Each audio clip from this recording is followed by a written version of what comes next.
Olá, gente, sou a professora Lisandra. A aula de hoje é sobre a primeira lei da termodinâmica. Antes de a gente iniciar essa aula, eu quero que você dê o like aí, se inscreva no nosso canal e compartilhe essa aula com os demais colegas que precisam entender um pouquinho mais sobre a primeira lei da termodinâmica. O estudo da termodinâmica, a gente também envolve essa energia desprendida para proporcionar esse trabalho mecânico, que seria o quê? Vou dar aqui um exemplo. Quando a gente vai ligar o carro, né, um automóvel, ao girar a chave, ocorre ali uma liberação, digamos, de uma faísca que é acionado ali uma parte em combustível que gera uma combustão que vai ali gerar esse trabalho mecânico, né? Fazer esse carro andar, né? Então, essa energia que é desprendida para fazer esse trabalho mecânico aí, trabalhos, essas energias, né? Elas são também estudadas, né? Dentro da termodinâmica. Muitos motores, eles antigamente, eles eram movidos, a energia era movida por esses trabalhos mecânicos, né? Algumas energias ainda são garantidas dessa forma, né? A energia da água ali, né? Grandes motores mecânicos ali movendo aquelas águas para gerar a energia elétrica, né? E energia eólica, né? Energia do ar. Enfim, então tem muitas energias, elas são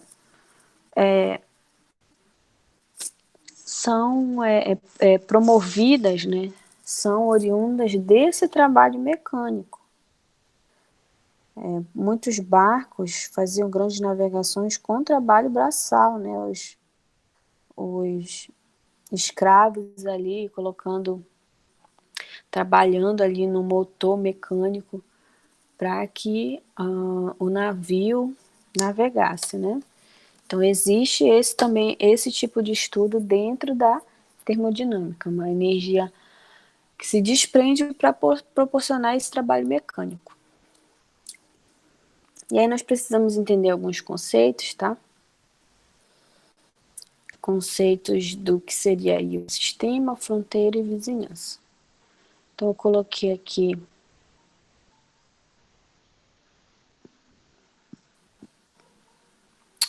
uma ilustração, né? Deixa eu ver se meu mouse está passando aqui. Uma ilustração, tá? E aí sistema, né, seria, digamos, esses copos aqui, né? Isso aqui é um sistema. Agora eu tenho os tipos de sistema, certo?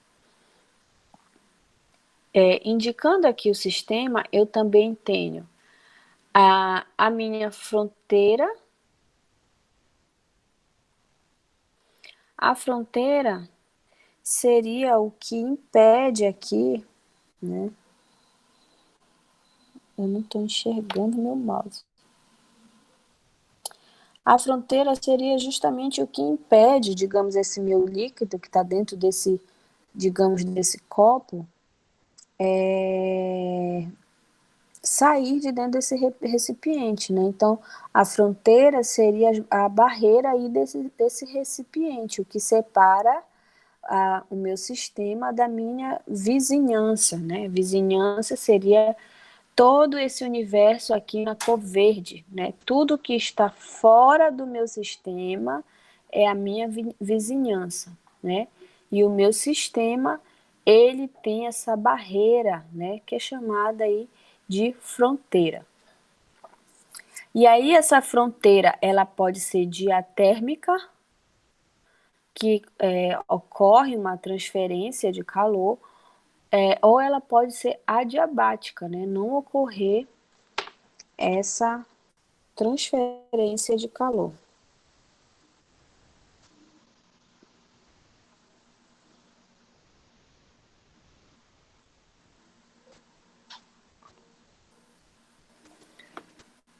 E aí, nesse sistema, essa fronteira ela pode ou não trocar calor, né? Uma fronteira diatérmica, ou aliás, ela pode trocar calor, essa minha fronteira, que é uma fronteira diatérmica, e adiabática, que ela não troca calor. Que é justamente aqui, ó, no caso do meu terceiro sistema aqui, que é um sistema isolado, né? E aí, quando eu falo de Professora, sistema isolado, oi, estão pedindo para entrar. pois é, gente, aí é complicado, né? Que eu ainda espero ainda a galera vir. Tem que pedir, chamar de novo, porque eu não tá mais aqui a chamada.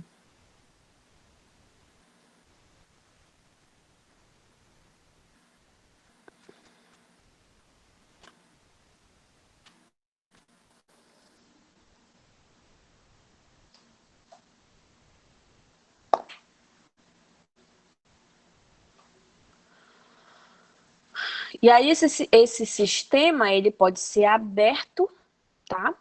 E aí no sistema aberto ocorre... Só entrou uma pessoa aqui. O Ruane, será que era ela que estava pedindo para entrar?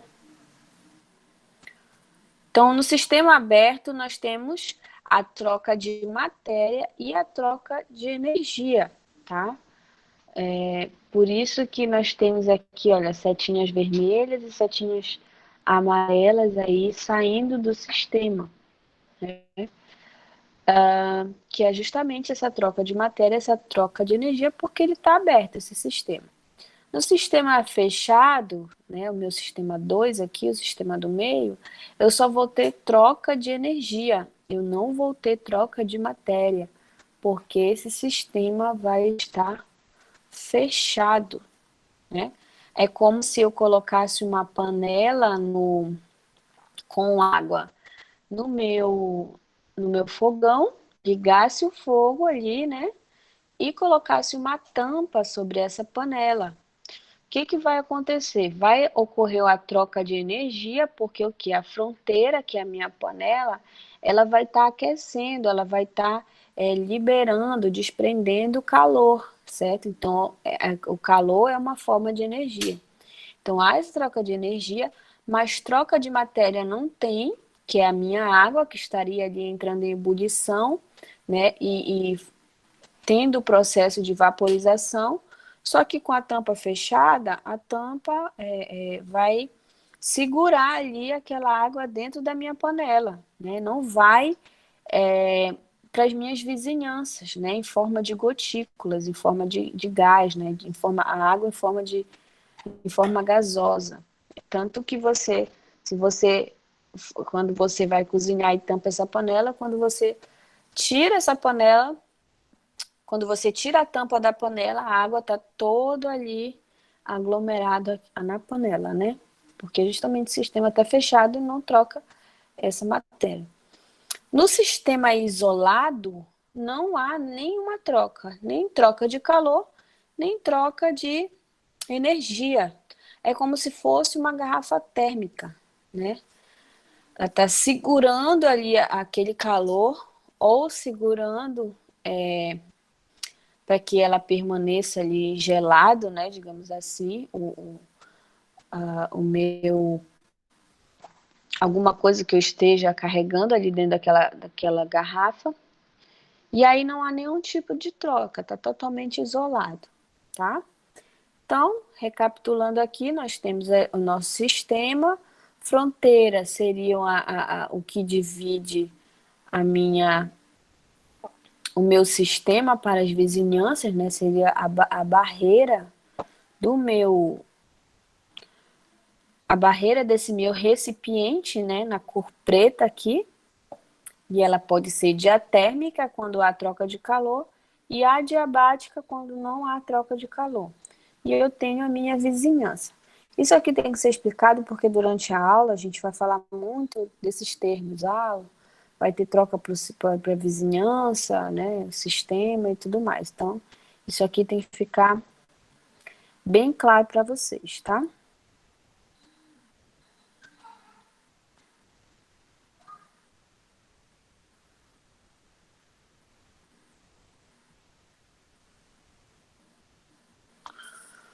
E aqui nós temos a energia. O conceito de energia é a capacidade de realizar trabalho ou produzir calor, né?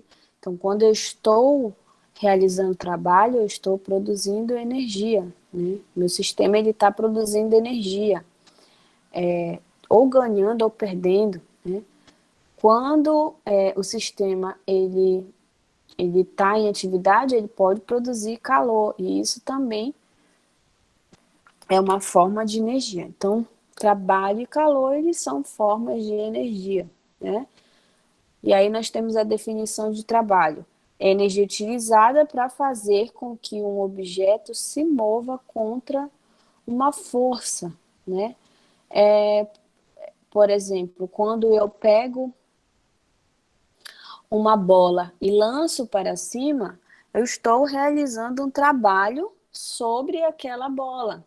E esse trabalho, esse objeto, ele está se movendo contra uma força, que é qual é essa força? A força gravitacional, tá?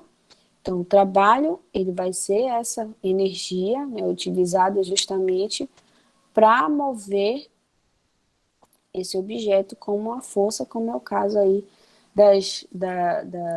das forças que agem, a força gravitacional que age sobre os objetos na Terra, né? E aí, eu coloquei aqui também outro exemplo, né? Que é a expansão de um gás que se empurra num pistão, né? De uma forma um pouquinho mais técnica, quando você pega uma seringa, simulando esse pistão, quando você empurra o pistão, né, o embolo da seringa, eu estou aplicando, fazendo um trabalho, né? Estou aplicando uma força sobre esse gás, né? Então, eu estou realizando um trabalho. Nós temos aqui também o calor, né, que é a energia utilizada para provocar um aumento na temperatura de um objeto, né? Então, se eu causo essa variação de temperatura num objeto, se eu causo essa variação de temperatura num sistema, eu estou produzindo energia sobre esse sistema, tá? Que é o calor, né? Quando eu falo de temperatura, eu estou falando de calor, e ele é representado pela letra Q e trabalho pela letra W. Então, as minhas variações de energia, né? Nós temos algumas aqui dentro do meu sistema vizinhança, tá? Então, um processo, seja ele qual for, ele pode ser um processo endotérmico, né? Endo de absorção de energia, né? Eu posso absorver energia, justamente absorvendo de onde? Das minhas vizinhanças, né? No processo endotérmico, eu estou absorvendo energia das minhas vizinhanças. No sistema, eu posso ter um processo exotérmico, que é a liberação de energia, né, a liberação de calor, né, por exemplo, e justamente é liberado para as vizinhanças, né? Então, no sistema, o processo endotérmico, ele faz esse processo de absorção de energia a partir dessas vizinhanças, né? Então, parte de fora da vizinhança para dentro do meu sistema.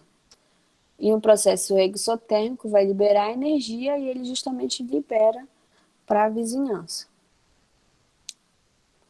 E aí eu pergunto para vocês, no sistema exotérmico que está liberando energia, eu consigo fazer isso num sistema isolado?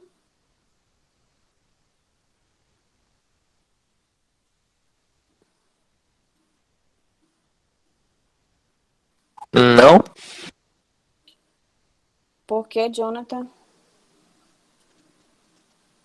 é porque não há troca com a vizinhança. Isso. No sistema isolado, eu não consigo fazer nenhum tipo de troca. Nem troca de calor, nem troca de energia, né? Justamente porque o meu sistema está isolado, né? Então, a energia ela é dada em joules, tá? Ou, em alguns casos, no decorrer da nossa aula, a gente vai ver que a gente vai estar trabalhando com a quantidade de energia também, que ela também pode ser dada em calorias.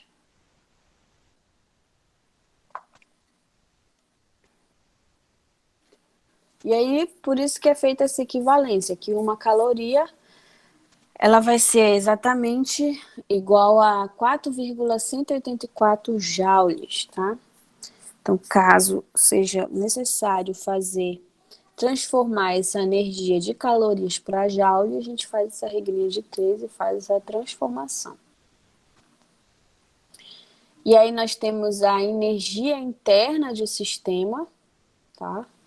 Então, num dado sistema, eu posso fazer um cálculo que me dá a energia interna desse meu sistema, tá? A energia interna ela vai ser a energia total de um sistema, né, como um todo.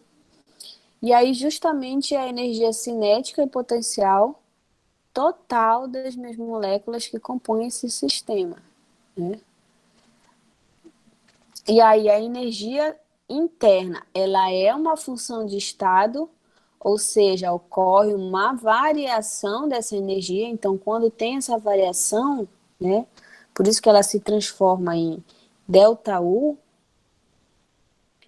Aqui, olha, nós temos a variação. Então, toda vez que a gente está falando de função de estado, é porque essa minha grandeza ela vai variar, ela vai entrar no estado inicial e vai ter um estado final. E aí, olha, uma função de estado, porque o seu valor não depende, seu valor depende exclusivamente do estado atual do sistema. E ela é uma propriedade extensiva, que ela é medida em joules, né? E a sua variação é dada pela variação da energia igual à energia final menos a inicial. A energia molar, né, quando a gente vai ter ali numa questão dando ali o número de mols, por exemplo, ela é dada pela seguinte fórmula, que a energia molar é igual a energia do sistema dividido por número de mols, tá? E quando eu falo em energia molar, a unidade vai ser quilojoule por mol, tá? Ou quilojoule mol a menos 1, tá? Os dois são a mesma coisa.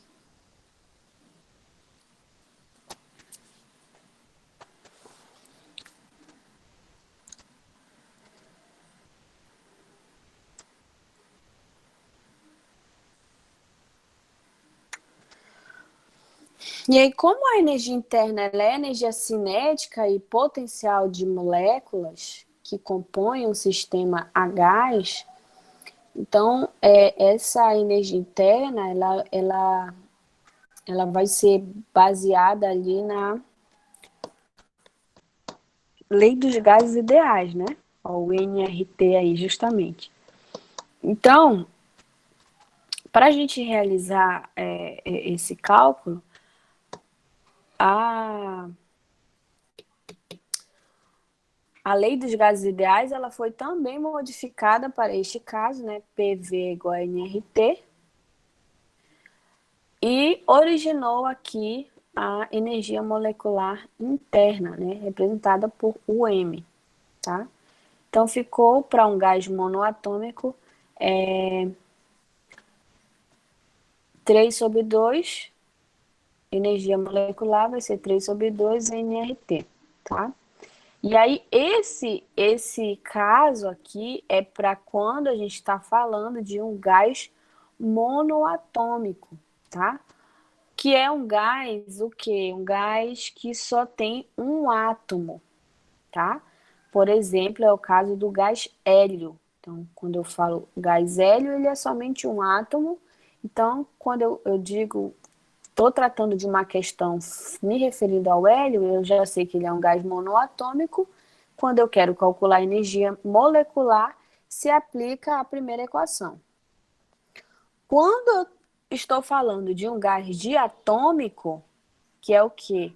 Essa molécula tem 2 átomos, eu vou estar usando energia molecular igual a 5/2 nRT, tá? E aí, gás diatômico seria um gás formado por 2 ou mais moléculas, que seria, por exemplo, o caso do gás hidrogênio, né, que é formado por 2 átomos de hidrogênio, molécula H2, tá?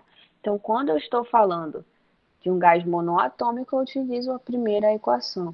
Um gás diatômico, eu utilizo a segunda equação, tá?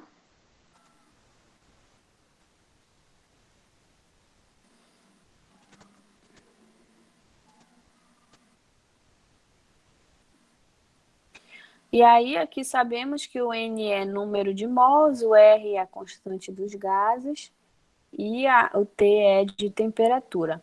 Quando a minha questão vai trazer grandezas como pressão, né, eu já vou utilizar aqui essa terceira lei aqui, essa terceira equação, que diz que a energia molecular é 3/2 pressão vezes o volume. Então, quando eu estou tratando dessas grandezas de pressão e volume, tá?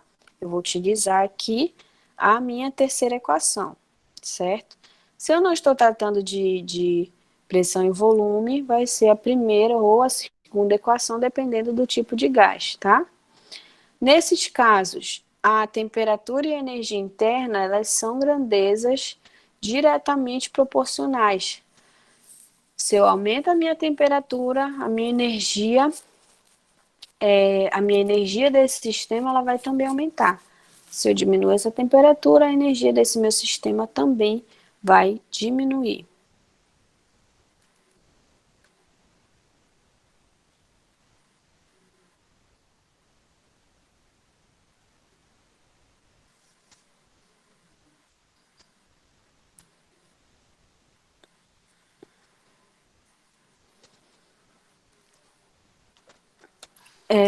Aí nós temos um exemplo que diz o seguinte: a energia interna de um gás é a medida da energia cinética média de todas as suas partículas. A energia interna contida em 2 mols, né? Olha, ele está tratando de mols. Se ele está tratando de mols, vai ser uma dessas duas equações, certo? A energia contida em 2 mols de um gás monoatômico ideal, tá? Então, se é monoatômico, eu vou estar utilizando a primeira equação. 3/2 é igual a nRT.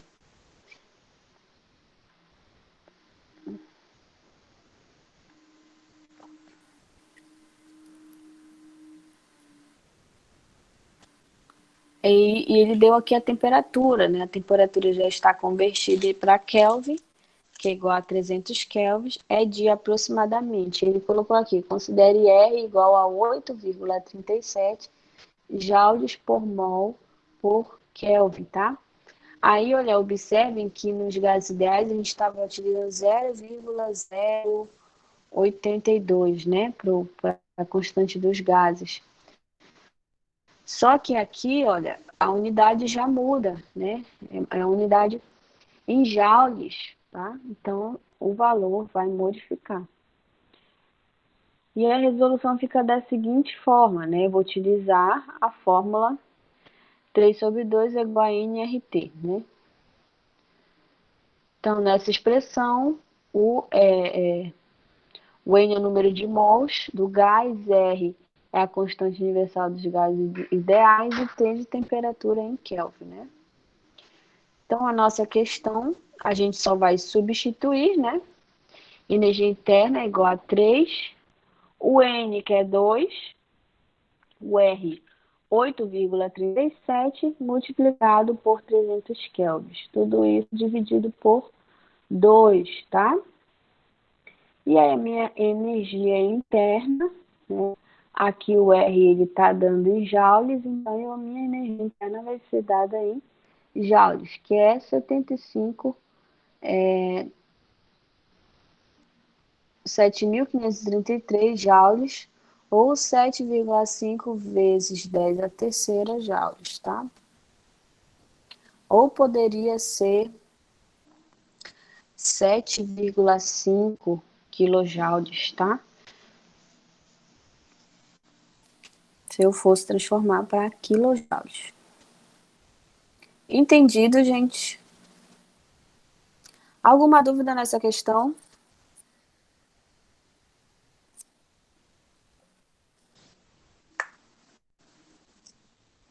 Tudo certo, professor. Não? Resolvam a segunda questão. E me digam qual o valor final aí encontrado.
Me avisem se vocês forem terminando, tá?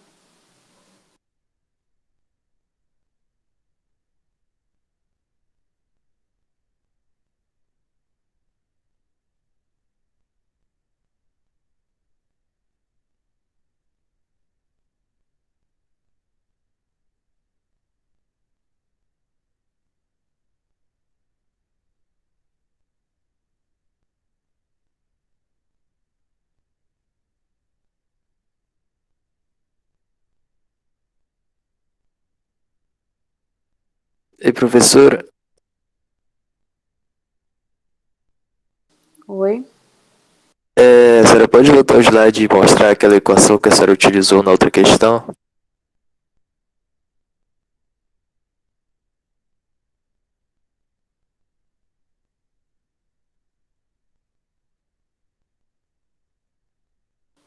Essa aqui ou a questão?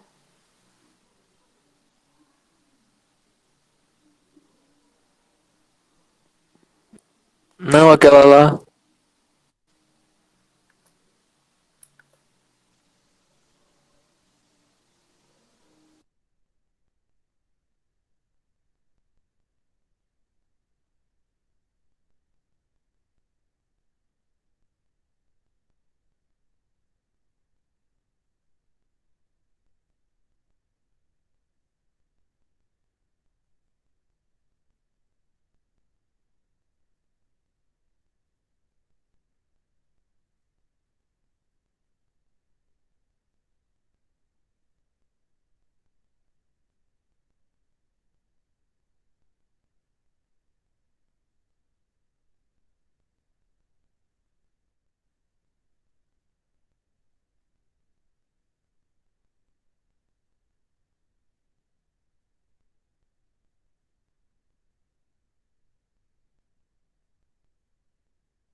Professora, já pode voltar para a questão, tá? Eu só queria anotar essa equação.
Josemara chegou em 31.387.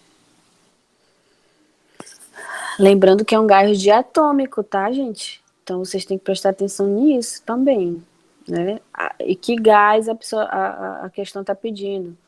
Se fosse somente o gás neônio, xenônio, é um gás de um único átomo, mas aqui é o hidrogênio, é o gás diatômico.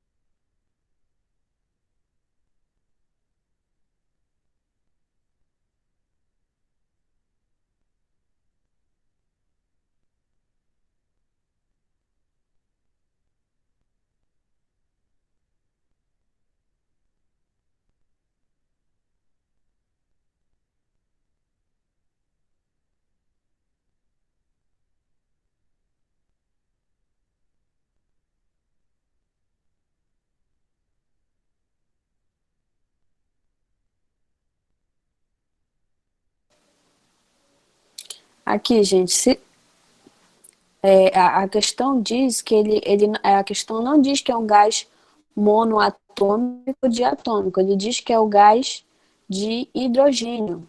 Só que aqui eu vejo, olha, na minha questão, que eu tenho, olha, dois átomos, então ele é diatômico, tá?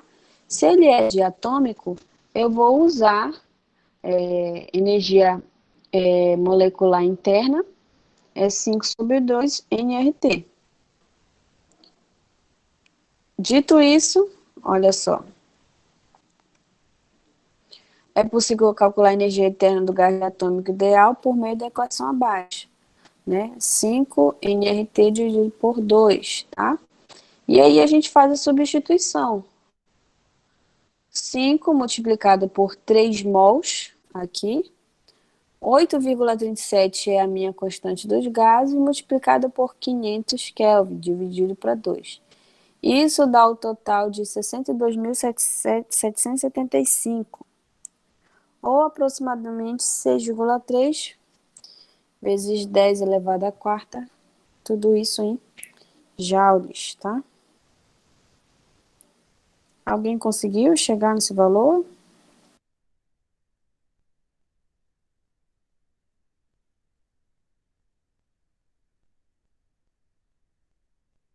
Professora, mas esse valor de 62.775 é dividido por 2. Eu refiz aqui 5 vezes 3 vezes 8,37 vezes 500. Aí dá 62.777. Mas é dividido por 2 esse valor. Por isso que o resultado deu 31.387, quando eu coloquei aqui no chat. Só que a minha calculadora está fazendo o cálculo errado aqui.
E aí nós temos, deixa eu ver se foi certo, a primeira lei da termodinâmica já, que baseia-se no princípio da conservação de energia, que estabelece que a energia pode ser convertida de uma forma em outra, mas não pode ser criada ou destruída, né?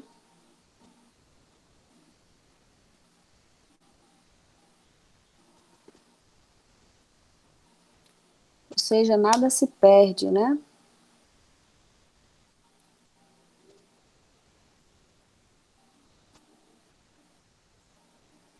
Então, segundo a primeira lei da termodinâmica, né? Essa energia ela pode ser convertida de uma forma para outra, né? Ou pode ser convertida em forma de calor para um outro tipo de energia e vice-versa, mas eu não posso criar ou destruir essa energia, né? Segundo a primeira lei da termodinâmica. Então, a primeira lei da termodinâmica vai ser o quê? A energia interna de um sistema isolado, ela vai ser constante, né? Ela não vai variar essa energia interna. Então, podemos provar a validade da primeira lei medindo apenas a variação da energia interna de um sistema, né? Energia interna é igual a energia final menos energia inicial, tá?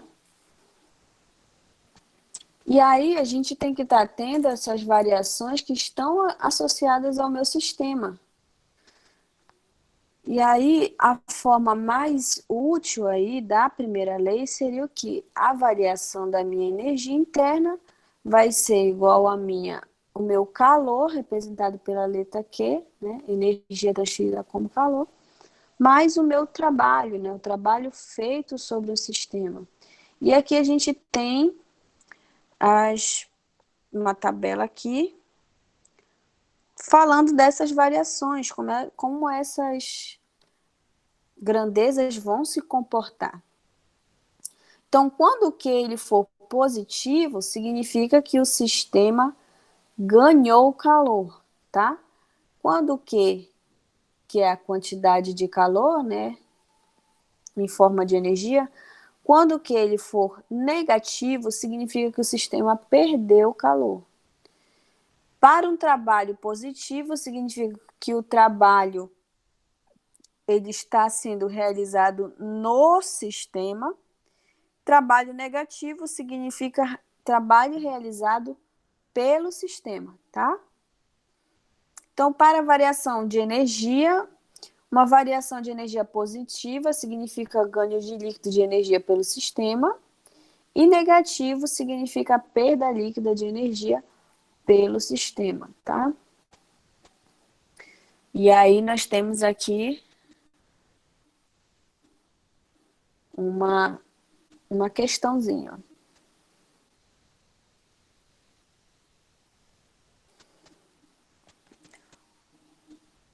Os gases de A e B estão confinados em um cilindro com pistão e reagem para formar um produto sólido que seria um produto C, tá?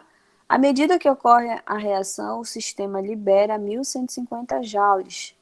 Então, para a gente calcular essa questão, a gente tem que primeiro determinar os sinais de Q e W, tá? Então, o primeiro dado que ele dá aqui, ó, é que à medida que ocorre a reação, o sistema libera... Tia? Oi? Eu tomei banho, meu papai já chegou. Já? Tá bom. Vai lá jantar, tá? Aí, olha, à medida que ocorre a reação do sistema, ele libera tantos joules de calor, tá? Então, tá ocorrendo uma liberação de calor para a vizinhança, tá? E aí, significa que o meu Q vai ser qual sinal?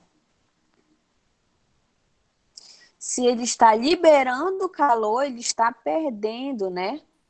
Ele não está ganhando, ele está liberando para a vizinhança 1.150 joules, portanto, o Q ele vai ser negativo, tá?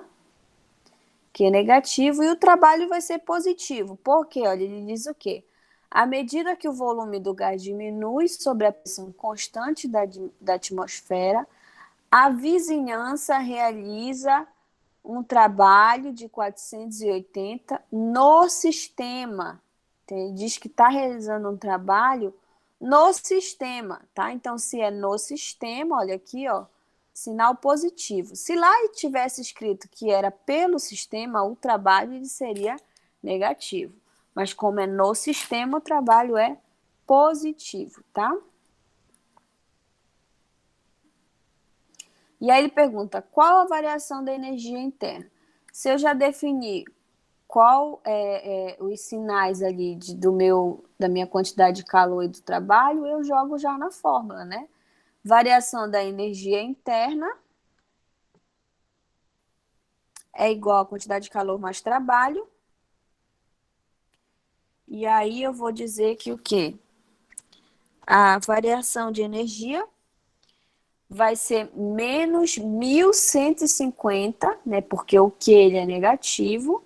Coloco entre parênteses, mais 480 joules positivos, tá? Então, nem preciso colocar aí o maisinho. Menos com mais, né? Essa somatória de sinais contrários vai dar negativo. Então, eu tenho aqui um total de 670 joules. Ok. Então, para calcular aí a primeira lei da termodinâmica, eu tenho que saber analisar a questão, né? Para onde está liberando calor, se tá acontecendo uma reação endotérmica, uma reação exotérmica, se tá aonde que está acontecendo o trabalho, então eu tenho que analisar para poder jogar na fórmula. Não posso jogar diretamente, eu tenho que fazer essa análise, ok?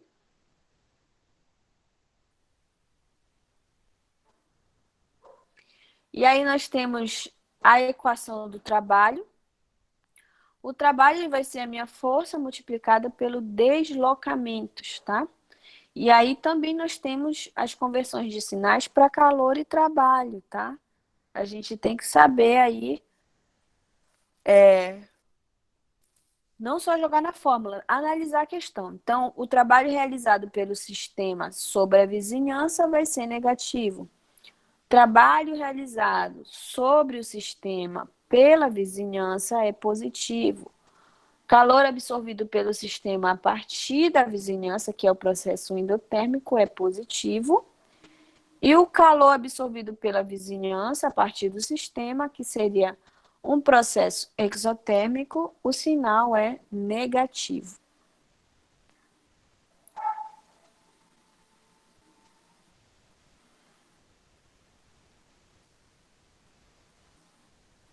E aí a equação do trabalho, né, para o trabalho mecânico, né, no caso para o trabalho mecânico, o estudo se dá por meio da compressão ou expansão de um gás, tá? Pois em muitas reações ocorre alteração do volume desses gases, tá? Então, dentro desse meu sistema, né, que está utilizando um trabalho mecânico, eu posso comprimir ou expandir esse gás dentro do meu sistema. Isso vai alterar o volume, não vai?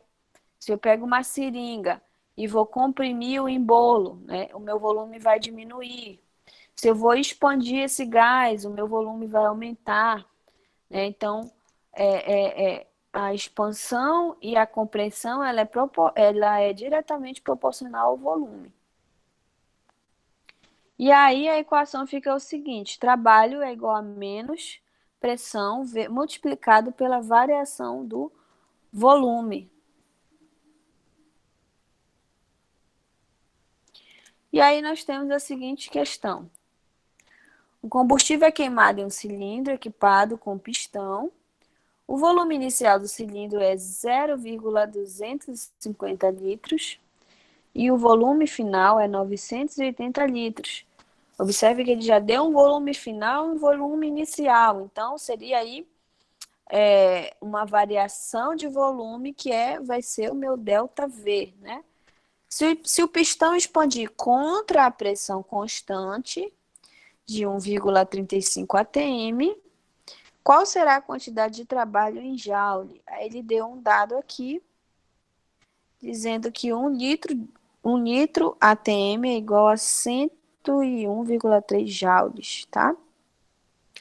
Então, inicialmente, eu vejo aqui a variação do meu volume. Volume final menos o inicial vai ser 0,730 litros. E isso eu jogo aqui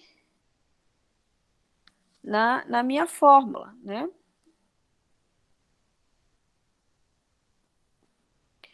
Trabalho é igual a menos pressão multiplicado pela variação do volume.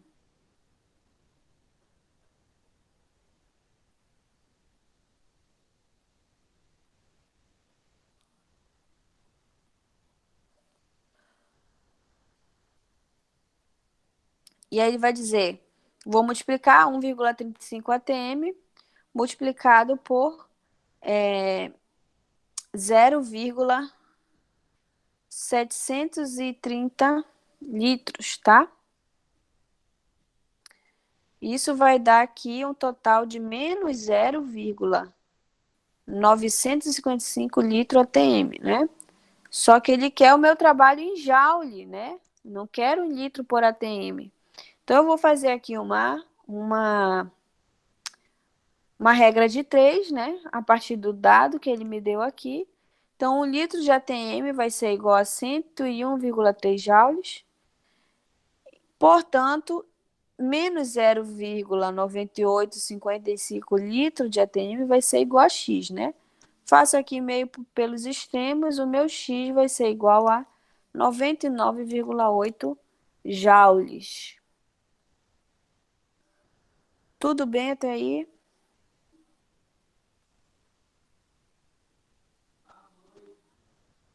Tudo bem.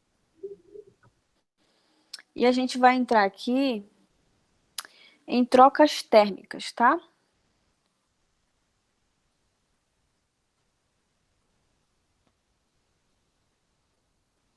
Deixa eu só ajeitar aqui para mim a minha tela.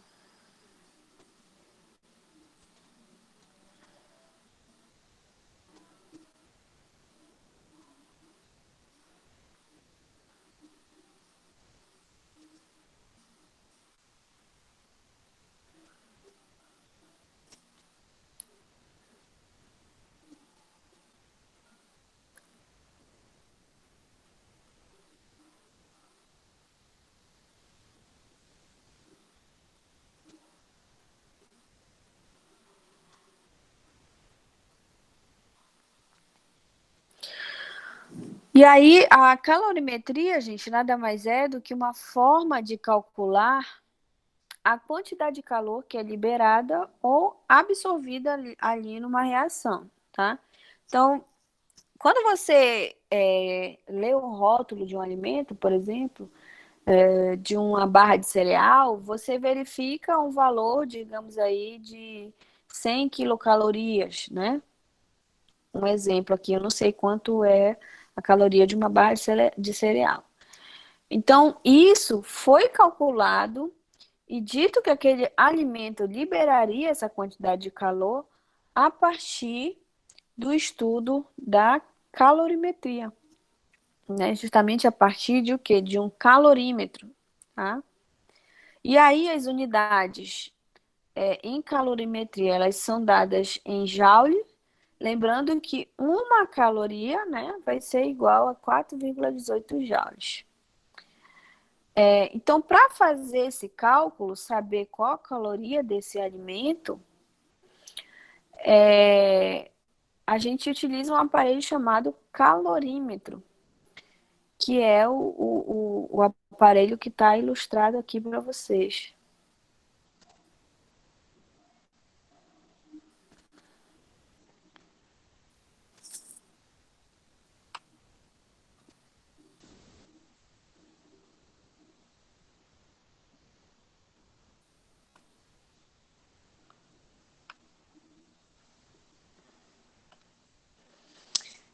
Então, aqui temos um calorímetro, uma representação de um calorímetro, tá? E aí, repare que eu tenho um recipiente de cor cinza, né? E aí, esse recipiente, ele está termicamente isolado, tá? E aí, dentro dele tem um outro recipiente menorzinho, aqui. E dentro desse recipiente menor, ele vai a minha amostra. Ele vai ali o alimento, né? Se for um amendoim, que eu quero calcular essa caloria desse amendoim, eu vou colocar um amendoim ali dentro. Antes disso, eu vou pesar esse amendoim para saber o peso dele, aí eu vou calcular quanto uma porção de amendoim vai ter de calorias, né? Então, a partir disso, eu calculo a caloria do alimento amendoim por porção, né? Tanto é que lá no rótulo do alimento está escrito assim: você pega um pacote de bolachas, né, de biscoito, não sei o que você queira chamar, e lá está escrito assim, que aquele alimento tem 500 calorias. Mas você tem que observar que não é o pacote todo, é por porção. Geralmente eles colocam assim, a cada 100 gramas você está consumindo 500 calorias, né? Então, se você come ali meio quilo de biscoito, né? Você vai estar consumindo ali uma quantidade exagerada de caloria, tá? Então, tem essa relação. E aí, olha só, essa amostra que ela é colocada aqui dentro, observe que tem dois eletrodos, dois fios ali colocados, né, um eletrodo positivo e um negativo colocados dentro desse meu recipiente menor, que ligam aí essa minha amostra.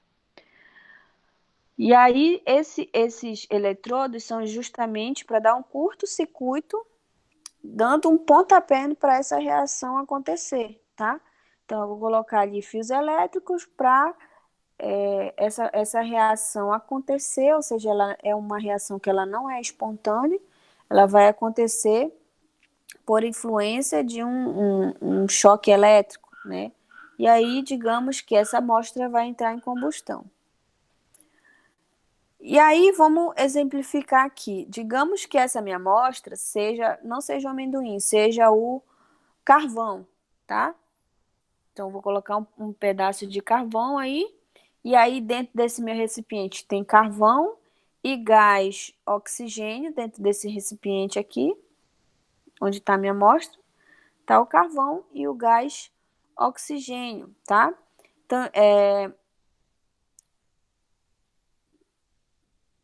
Então, o carvão mais esse gás oxigênio, ele vai formar um produto chamado dióxido de carbono, que é o meu CO2, juntamente com a liberação de calor.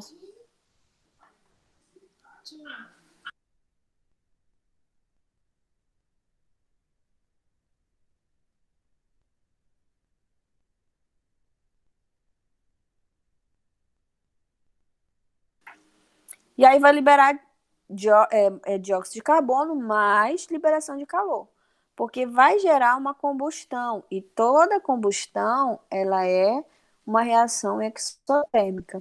E aí usamos esse aparelho para calcular esse calor liberado. Então, repare que o carvão vai ser queimado aqui dentro por influência externa, né? Eu ligo ali na fiação elétrica por os eletrodos, vai ocorrer uma reação aqui, ele vai ser queimado, entrar em combustão, e o calor ele vai ser liberado, certo? Essa energia ela vai ser liberada em forma de calor para esse segundo recipiente. Observe que ao redor está azul, que é justamente água que tem aí dentro, tá? E aí o calor vai ser liberado para dentro para o ambiente, para essas vizinhanças, né? Que é a minha água. Então, eu tenho aqui um sistema menor dentro desse sistema maior, e aí esse sistema ele vai liberar calor para a minha água, né? Então, quem vai receber esse calor é a água. Então, nós conseguimos anotar a diferença de temperatura. Então, eu vou medir o que? A minha temperatura inicial dessa água. Observe que tem um termômetro aqui enfiado ali dentro desse sistema maior, né?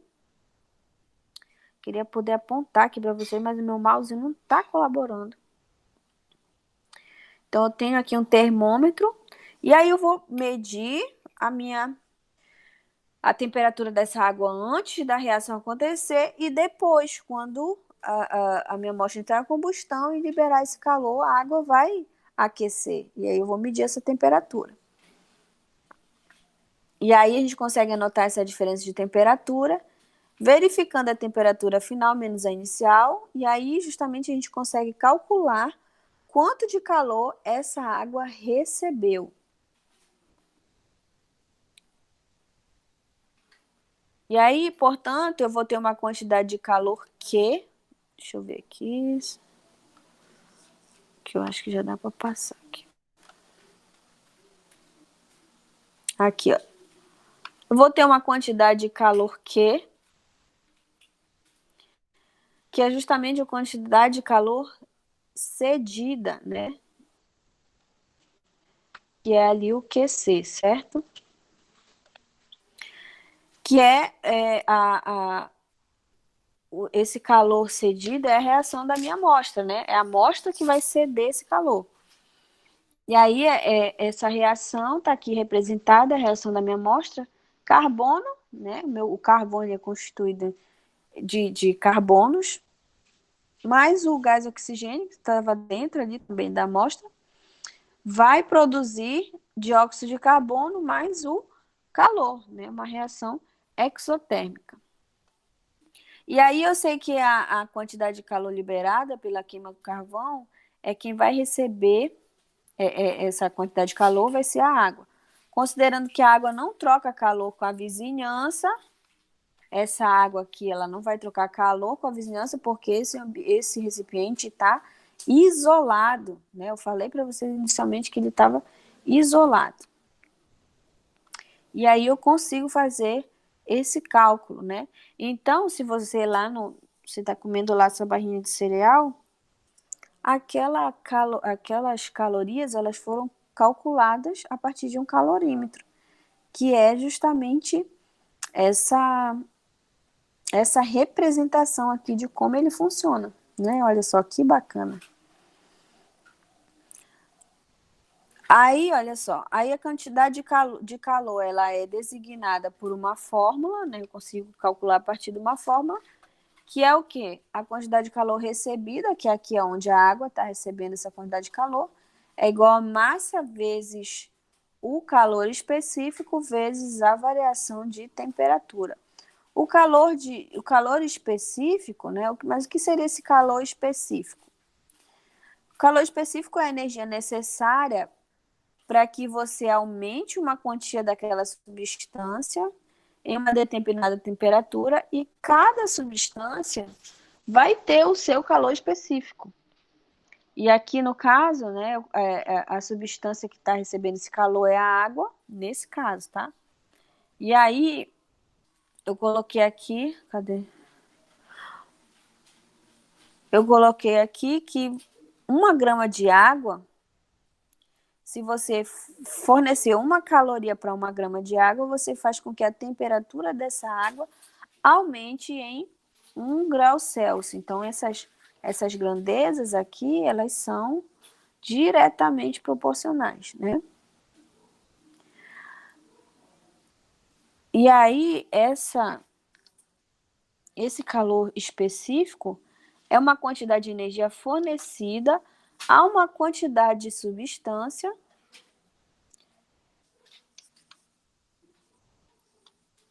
que faz ela aumentar a temperatura. E são grandezas diretamente proporcionais. E eu posso considerar que, no caso da água, ela vai possuir o calor específico de uma caloria por grau Celsius, tá? O calor específico, ele pode ser calculado também da seguinte forma. observe aqui um Czinho, né? Opa, passei sem querer. Um Czinho é igual a um C maiúsculo, que é a minha capacidade térmica dividido pela massa, né? Ó, C maiúsculo, capacidade térmica, M de massa. A minha capacidade térmica, C maiúsculo, vai ser a quantidade de energia dividido pela variação da temperatura. Isso é dado em caloria por grau Celsius. Então, nós vemos aqui no nosso primeiro exemplo. Uma barra de ferro de massa de 4 kg é exposta a uma fonte de calor e tem sua temperatura aumentada de 30 para 150 graus. Sendo o calor específico do ferro, ele já dá o calor específico, no valor de 0,119 calorias por gramas grau Celsius, né? A quantidade de calor recebida pela barra é de quanto?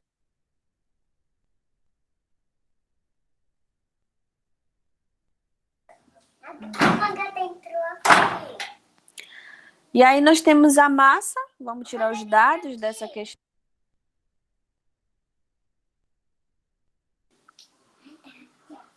Massa vai ser o quê? 4 quilos é igual a 4.000, né? Tem que transformar para gramas, porque o calor específico, por exemplo, ele é dado ali em gramas. Calorias por gramas e graus Celsius. Então, a massa vai ser 4.000 gramas, temperatura final 150 graus Celsius, inicial 30 graus Celsius. Calor específico 0,119. Portanto, eu jogo na fórmula, né? A quantidade de energia vai ser massa vezes o calor específico vezes a variação da temperatura.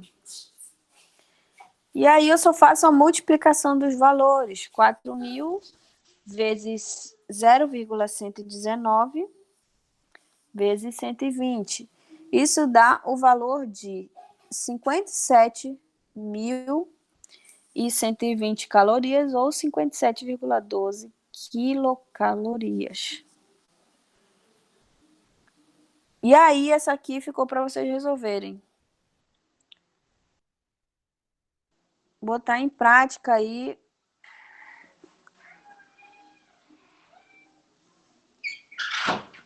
Ele está pedindo aqui para calcular a capacidade térmica e o calor específico, tá? Então, olha só, qual é a fórmula da capacidade térmica e do calor específico? Anotem aí a fórmula da capacidade térmica e do calor específico, que é o que ele quer.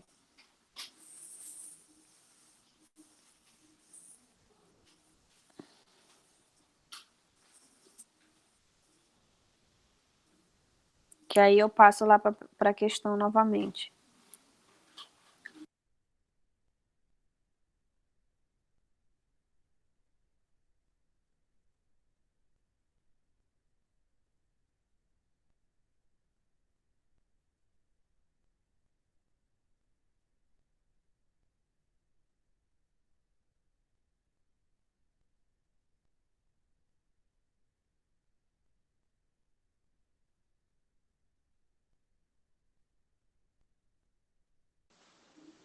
Então, resolvam o próximo exemplo. Para aquecer 500 gramas de certa substância de 20 graus Celsius para 70, foram necessárias 4.000 calorias. Qual a capacidade térmica e o calor específico dessa substância?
E aí, gente, chegaram aí algum valor?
Então, nós temos aqui, extraindo os dados da questão,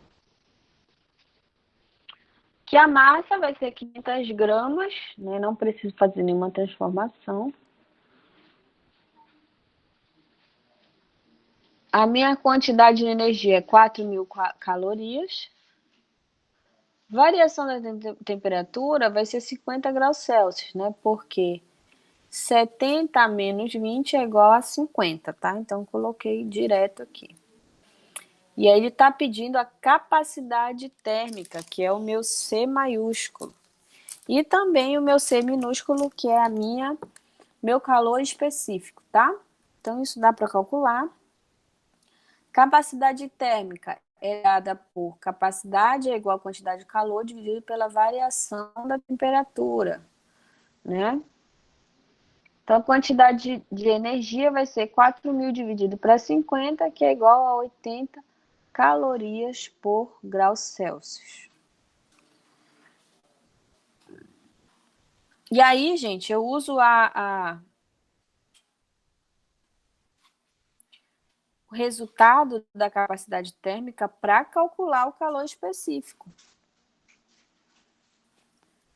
Que é calor específico, vai ser capacidade térmica dividido pela massa.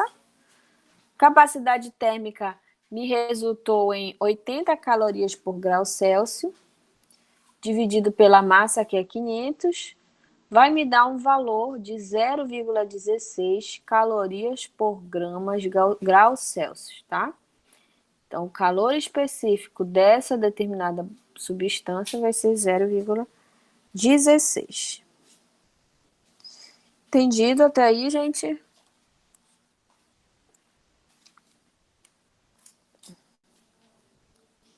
Alguém conseguiu resolver essa questão? Eu consegui, professora. Não, eu não consigo. Ai, ótimo. Mas entendeu, Josimara, como é que calcula? Agora eu consegui entender, mas eu estava confusa nos conceitos aí de achar, né, os valores para organizar a ideia e montar a conta. Mas eu consegui entender agora. Ah, tá. Porque ele pediu capacidade térmica e calor específico. Aí, há uns slides atrás, a gente falou desses conceitos de capacidade térmica e calor específico, então é só pegar a fórmula e fazer os cálculos. Aí, aqui, mais uma questão para vocês fazerem, tá? Então, ler, ver o que a questão pede, tá? Aqui ele está pedindo a quantidade de calor, tá? Extrai, faz do jeito que eu ensinei vocês, extrai os dados direitinho ver o que ele pede a partir dos dados que eu tenho, a partir do que ele pediu, eu vou ver qual é a fórmula que vai se encaixar aqui para minha questão.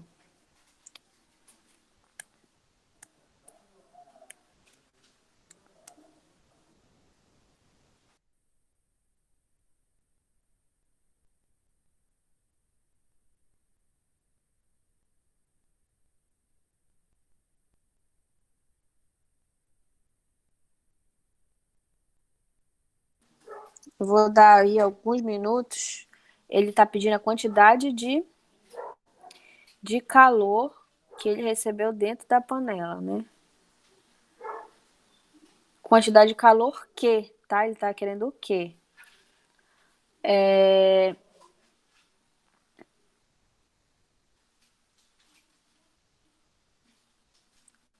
Que ele já vai justamente usar a fórmula da calorimetria, tá? Que é a variação de energia é igual a massa vezes calor específico e variação na temperatura. Eu vou beber uma água enquanto vocês estão resolvendo aí, pra gente resolver juntos aqui depois que vocês fizerem aí, tentarem resolver, tá?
E muito bem, Jonathan, Josemar, é isso mesmo.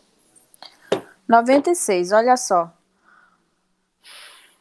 A massa aqui vai ser 2 gramas, né? Temperatura final 20 graus Celsius, inicial 100 graus Celsius, dando aí uma variação de temperatura de 80 graus Celsius, né? Calor específico vai ser 0,6 calorias de gramas por grau Celsius. E aí ele pergunta qual a quantidade de calor. E aí, justamente, o que acontece? Vamos utilizar, a partir dos dados que eu extraí, eu vi que ele me deu massa, variação de temperatura e o calor específico, então eu identifico que ele quer aí o meu Q, a minha quantidade de calor, né? E aí eu só substituo, né? A massa 2 multiplicado por 0,6 vezes 80, que é igual a 96 calorias.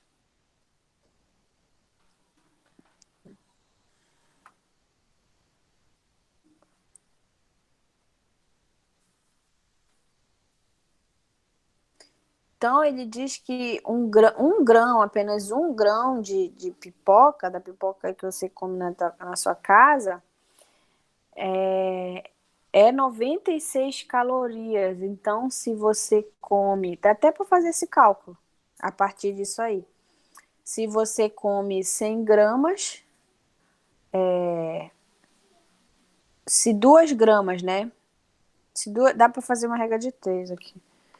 Mas eu tô sem para riscar aqui o coisa. Então, se 2 gramas de pipoca equivale a 96 calorias, né? 100 gramas de pipoca, a gente fazendo essa regra de 3, vai equivaler a quanto, né? Então, a partir desses cálculos, a gente consegue saber quanto a gente consome em calorias, né?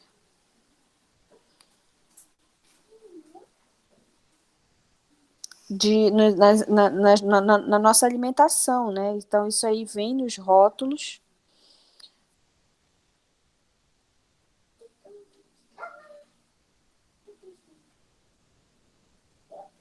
Eu fiz aqui a regrinha de 3, né? Se a gente fosse consumir 100 gramas de pipoca, né? Nós estaremos consumindo 4.800 calorias, né? Então, é bastante caloria aí para a pipoca, né? E a gente vai entrar aqui em entalpia.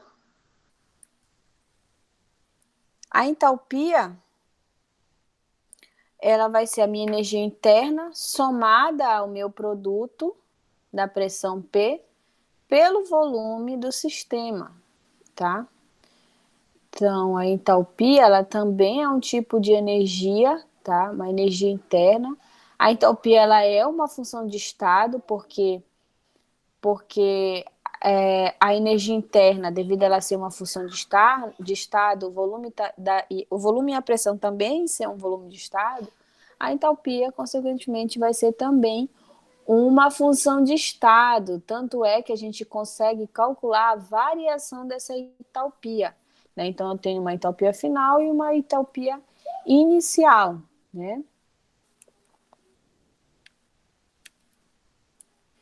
Então, caracterizando melhor, a entalpia é uma propriedade extensiva de uma substância que está relacionada com o calor da reação, que é o QP, tá? Então, ela vai calcular essa energia na forma de calor da reação, né? De uma dada reação. E aí ela permite calcular o valor absorvido e o valor desprendido nessa minha reação química. Então, ela é uma função de estado, por isso eu calculo também a variação da entalpia, né? Porque inicialmente a equação, a minha reação, ela vai estar no estado inicial, né? Então, ela vai ter uma entalpia inicial e após a reação, ela vai liberar ou absorver calor eu vou ter uma entalpia final.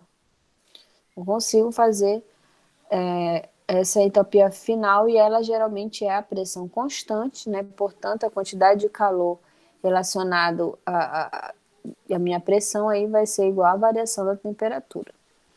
A variação da entalpia ΔH corresponde ao calor liberado ou absorvido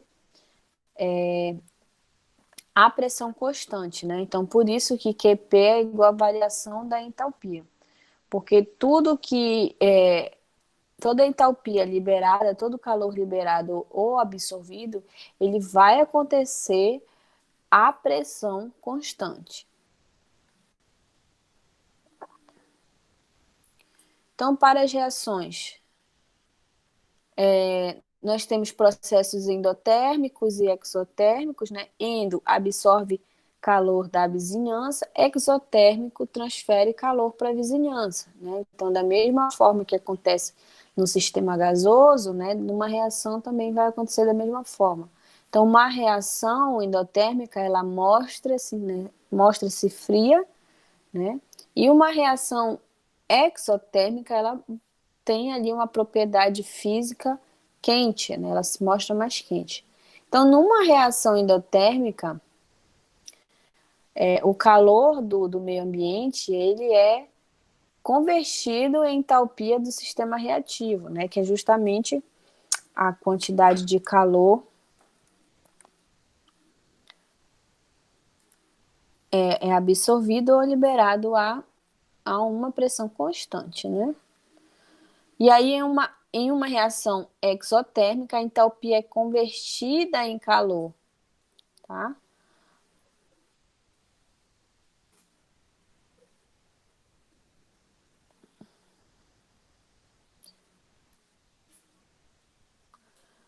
Na reação endotérmica, o calor que é convertido em entalpia, na exotérmica acontece o contrário, né? Exotérmica, a entalpia, olha, o ΔH, que é convertido em forma de calor que flui para o meio ambiente. Então, nós temos as questões dos sinais nessas reações, né? Então, quando o ΔH ele é positivo, o sistema ganha calor da vizinhança, tá? Então, quando o ΔH